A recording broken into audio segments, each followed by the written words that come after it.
हाँ बेटे, आज हम लोग आ रहे हैं पास्ट टेंस पर। इससे पहले आपको याद है मैं प्रेजेंट टेंस आपको पढ़ा चुका हूं। आज हम लोग देखेंगे पास्ट टेंस के काइंड्स को। पास्ट टेंस इस कड़ी में सबसे पहले पास्ट इंडिफिनिट। पास्ट इंडिफिनिट में हमारा सेंटेंस क्या था? आई प्ले लिए थे हम लोग, आई प्ले प्रेजेंट इंडिफिनिट में। इसी सेंटेंस को मैं चाहता हूं कि सब में ले चलें, और इसी सेंटेंस को किस तरह से हम टेंस के 12 भेद में कैसे इसको ट्रांसफॉर्म करेंगे, इसको सीखना बहुत जरूरी है। तो एक ही सेंटेंस को हमने लिया है, आई प्ले को, ये प्रेजेंट इंडिफिनिट का सेंटेंस है, इसको अब पास्ट में ले आते हैं। तो पास्ट इंडिफिनिट में इसी का हो जाएगा आई प्लेड। I played. अब ये प्लेड जो है ये क्या है? वर्ब का सेकंड फॉर्म है। तो इसका स्ट्रक्चर बना लीजिए। स्ट्रक्चर इसका क्या हो जाएगा? इसका स्ट्रक्चर हो जाएगा सब्जेक्ट प्लस वर्ब का सेकंड फॉर्म, और अगर यहां आगे ऑब्जेक्ट होगा तो फिर यहां हो जाएगा ऑब्जेक्ट। ये इसका स्ट्रक्चर हो गया। केवल अभी स्ट्रक्चर समझ लीजिए आप। पास्ट इंडिफिनिट हो गया। पास्ट इंपरफेक्ट। पास्ट इंपरफेक्ट। पास्ट इंपरफेक्ट में इसी सेंटेंस का हो जाएगा आई was playing. I was playing. जिस तरह से आपने देखा था प्रेजेंट टेंस में क्या था? आई एम प्लेइंग। प्रेजेंट इंपरफेक्ट में हमने देखा था आई एम प्लेइंग। हम लोगों ने देखा था ना आई एम प्लेइंग। ये आई एम प्लेइंग प्रेजेंट इंपरफेक्ट में है या प्रेजेंट कंटिन्यूअस में। ये एम जो है ये चेंज हो जाएगा वाज में। ये एम चेंज हो जाएगा वाज में। तो यहां देख रहे हैं ये वाज आ गया। तो इसका स्ट्रक्चर क्या बन जाएगा? इसका स्ट्रक्चर बन जाएगा सब्जेक्ट प्लस वाज या वेयर। वाज अवर क्यों लिखे हैं? वाज जो है अगर सब्जेक्ट सिंगुलर में है, अगर सब्जेक्ट सिंगुलर में है, अगर एक ही है कर्ता तो उसके साथ वाज लगेगा, अदरवाइज वी के साथ वेयर लग जाएगा, दे के साथ वेयर लग जाएगा, ही शी इट के साथ वाज लगेगा, नेम के साथ वाज लगेगा।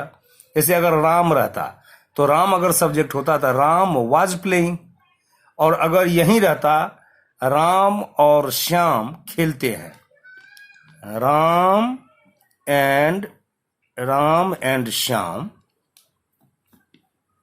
Played. Ram and Shyam played अगर रहता सेंटेंस, ये होगा पास्ट इंडिफिनिट में। तो इसका अगर हम चेंज करते इम्परफेक्ट में तो क्या हो जाता? Ram and Shyam were playing. ये यहां वेयर क्यों लग गया? क्योंकि राम और श्याम अकेले नहीं है, ये दोनों हो गए, एंड से जुड़े हुए हैं। तो राम और श्याम क्या हो गया? प्लूरल हो गया। दो आदमी जब मिल गए, एक से ज्यादा हो गया तो ये प्लूरल हो गया। तो Ram and Shyam were playing हो जाएगा। तो कहने का मतलब आई के साथ ही शी इट एंड किसी नेम के साथ वाज लगेगा, अदरवाइज प्लूरल जो होंगे, जो आपको मैं बताया था, आई का फर्स्ट पर्सन सिंगुलर नंबर आई और प्लूरल नंबर में वी होगा, तो वी अगर सब्जेक्ट होता तो उसके साथ वेयर लगता, अगर दे सब्जेक्ट होता तो दे के साथ भी लगता वेयर। और दो नाम हैं तो दो लोग हैं तो राम एंड श्याम हो गया, तो दो ये प्लूरल हो गए जिसमें वेयर लग जाता। तो इसका structure subject plus was were, और वर्ब का फोर्थ फॉर्म, आईएनजी वाला फॉर्म आप जानते हैं, वर्ब का फोर्थ फॉर्म होता है, और अगर ऑब्जेक्ट होता तो इसके बाद यहां ऑब्जेक्ट लग जाता। Past perfect. Past perfect. Past perfect में इसी सेंटेंस का I played, I was playing, ये हो जाएगा आई had played. I had played. आपने प्रेजेंट परफेक्ट में देखा था कि आई हैव प्लेड था, अगर शी होता वहां तो शी हैज प्लेड होता, राम हैज प्लेड होता, क्योंकि थर्ड पर्सन सिंगुलर नंबर और कोई नेम के साथ क्या लगना था? हैज लगना था। और आयु देवी और प्लूरल के साथ, आयु देवी और प्लूरल के साथ हैव लगना था। तो वहां आपने देखा कि हैव लगता है, और लेकिन पास्ट परफेक्ट में आप ये मान के चलिए कि सबके साथ हैड लगेगा। सब्जेक्ट कुछ भी हो, सिंगुलर हो, प्लूरल हो, कुछ भी हो, उसके साथ हैड लगेगा और वर्ब का तीसरा फॉर्म लगेगा। ये सेकंड फॉर्म और थर्ड फॉर्म प्ले का दोनों सेम है, इसीलिए, लेकिन इसको आप स्ट्रक्चर में इसको ऐसे याद कर लेंगे कि स्ट्रक्चर में subject plus had, only had, and verb का थर्ड फॉर्म, और अगर ऑब्जेक्ट होता तो ये ऑब्जेक्ट हो जाता। ये हो गया पास्ट परफेक्ट का। पास्ट परफेक्ट कंटिन्यूअस, इसका इसी सेंटेंस का हो जाएगा आई, इसमें केवल बीन जुड़ जाएगा, आई हैड बीन, और उसमें वर्ब का fourth form, I had been playing, I had been playing. इसका स्ट्रक्चर क्या हो गया? सब्जेक्ट हो गया प्लस हैड के साथ बीन जुड़ जाएगा, वर्ब का फोर्थ फॉर्म हो जाएगा, और ऑब्जेक्ट होता तो यहां सिंस और फोर भी लगा दीजिए, सिंस फोर और प्लस ऑब्जेक्ट, ये इसका स्ट्रक्चर हो जाएगा। तो ये केवल स्ट्रक्चर को जानने के लिए, सेंटेंस के स्ट्रक्चर को जानने के लिए, और यह पहचानने के लिए कि यह पास्ट टेंस के किस काइंड में आता है। अगर कोई सेंटेंस आपको बोले आईएनजी वाला फॉर्म लगा करके वाज वेयर रहेगा, आईएनजी वाला फॉर्म रहेगा, तो आप तुरंत समझ जाइए जो पास्ट परफेक्ट के बारे में, ये पास्ट परफेक्ट सेंटेंस होगा। जब कोई बोल रहा है तो आप अपने मन में ऐसा सोचते रहिए कि यह किस टेंस में जाएगा। पास्ट टेंस में तो सेंटेंस है, लेकिन पास्ट टेंस के किस भेद में ये सेंटेंस फिट बैठता है आपके स्ट्रक्चर के हिसाब से। तो वाज और वर्ब का फोर्थ फॉर्म लगा रहा है तो परफेक्ट में आ जाएगा, इम्परफेक्ट में। और अगर हैड और वर्ब का थर्ड फॉर्म लग रहा है तो ये फिर परफेक्ट में आ जाएगा, पास्ट परफेक्ट में। और अगर हैड बीन के साथ वर्ब का फोर्थ फॉर्म आ रहा है तो ये पास्ट परफेक्ट कंटिन्यूअस में आएगा। इसी तरह से अब आप फ्यूचर पर चले आइए। मैं केवल मोटा मोटी आपको पहले स्ट्रक्चर समझा दे रहा हूं, उसके बाद फिर इसके जो डिफरेंट काइंड्स हैं, जो निगेटिव सेंटेंस इसका कैसे बनाएंगे और फिर इंटरोगेटिव सेंटेंस कैसे बनेगा, तो उसके बारे में फिर डिस्कस करेंगे। तो फ्यूचर टेंस में जो इसका सेंटेंस स्ट्रक्चर होगा तो वही नाम तो सेम है, आप तो जानते हैं, फ्यूचर इंडेफिनिट।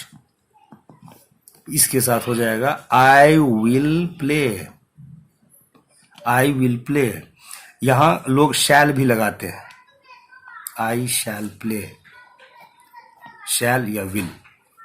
तो जनरली क्या होता है, आई के साथ शैल लगता है, लेकिन विल का प्रयोग हम तब करते हैं जब सर्टेनिटी आ जाती है कि मैं ये काम निश्चित करूंगा। तो अब ये कॉमन यूज में आ गया है विल, और सारे जितने भी सब्जेक्ट हैं उसके साथ विल का ही प्रयोग होता है। लेकिन आपको जानकारी के लिए शैल विल जो है ये समझना जरूरी है। तो इसका स्ट्रक्चर हो जाएगा subject plus shell will plus verb का फर्स्ट फॉर्म, वर्ब का first form plus object. Future imperfect में, फ्यूचर इम्परफेक्ट में यही हो जाएगा। इसमें केवल एक शब्द जुड़ेगा, आई विल बी, बी जुड़ जाएगा, और प्ले जो है इसका फोर्थ फॉर्म आ जाएगा, I will be playing, I will be playing. इसका स्ट्रक्चर हो जाएगा सब्जेक्ट प्लस विल, इसके साथ बी जुड़ेगा और वर्ब का फोर्थ फॉर्म लगेगा और plus object. Future imperfect, future perfect, future perfect. इसमें आई विल हैव प्लेड, यहां देखिए हैव लग गया ना। जो ही हैज है, मैं बताया था आपको, हैज लगे, हैव लगे, हैड लगे, जब कभी भी हैज हैव हैड लगेगा वर्ब का हमेशा थर्ड फॉर्म यूज होगा उसके आगे। तो इसके आगे अगर वर्ब का थर्ड फॉर्म यूज करेंगे तो इसका स्ट्रक्चर क्या हो जाएगा? इसका स्ट्रक्चर हो जाएगा subject plus will have, will के साथ हमेशा हैव ही लगेगा, विल हैव, और वर्ब का थर्ड फॉर्म प्लस ऑब्जेक्ट। अपने आप स्ट्रक्चर बन जा रहा है, देख रहे हो ना।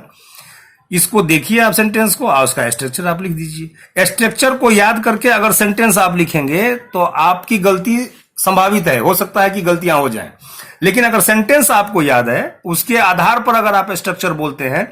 अगर किसी ने आपसे पूछा कि आई विल हैव प्लेड किस टेंस का है, तो आपने देख लिया हैव है, इसके साथ विल लगा हुआ है, निश्चित रूप से फ्यूचर का सेंटेंस है। विल जो ही लगा हुआ है फ्यूचर का सेंटेंस है, और इसके साथ हैव लगा हुआ है, तो हैव तो थर्ड फॉर्म में लगता है, जो ही थर्ड फॉर्म में लगेगा तो ये इसके साथ वर्ब का थर्ड फॉर्म लगेगा। तो आई विल हैव प्लेड, तो ये हो गया फ्यूचर परफेक्ट का, फ्यूचर परफेक्ट कंटिन्यूअस। इसका हो जाएगा I will have been playing, I will have been playing. Structure क्या हो जाएगा? Subject plus will have been plus verb का फोर्थ फॉर्म और प्लस ऑब्जेक्ट। ये आपने 12 सेंटेंस का सेंटेंस स्ट्रक्चर देख लिया। एक बार रिकैप्चुलाइजेशन में आप देखेंगे याद करने के लिए। प्रेजेंट इंडिफिनिट में पहला जो हमने लिखा था आई प्ले, सेकंड जो था imperfect, present imperfect I am playing, third जो था present perfect I have played, fourth जो था प्रेजेंट परफेक्ट कंटिन्यूअस, ये हो गया था I have been playing. Past में आ जाइए, ये तो प्रेजेंट हो गया, पास्ट में आ जाइए। Past indefinite I played, second I was playing. Second कहने का मतलब क्या हो गया?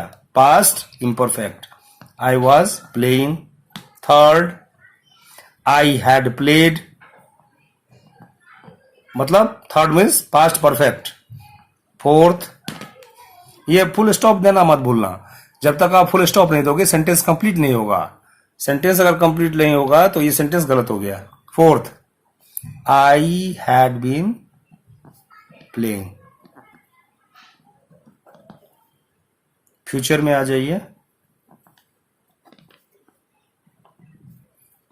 आई will play, second future imperfect I will be playing, third I will have played, fourth future perfect continuous I will have been playing. आप ये 12 sentence को अपने दिमाग में बैठा लीजिए, क्योंकि एक सेंटेंस को ही, इसी सेंटेंस को आई प्ले को ही 12 टेंस के फॉर्म में इसको चेंज किया गया है, और इससे आपका स्ट्रक्चर एकदम क्लियर हो जाएगा। और एक लाइन का, एक सेंटेंस का अगर स्ट्रक्चर क्लियर हो गया तो आप अपने मन से इसको प्रैक्टिस करने के लिए, फॉर प्रैक्टिस, आप 2-4 सेंटेंस जो है प्रेजेंट इंडिफिनिट का ले लीजिए, प्रेजेंट इंडिफिनिट का उसका सेंटेंस ले लीजिए, और उसको, उसी सेंटेंस को आप 12 भेद में, पूरे में आप इसको चेंज करिए, तब फिर क्या होगा, इसका प्रैक्टिस हो जाएगा, और आप जब कभी बनाएंगे तो वो कभी गलती नहीं होगी उसमें।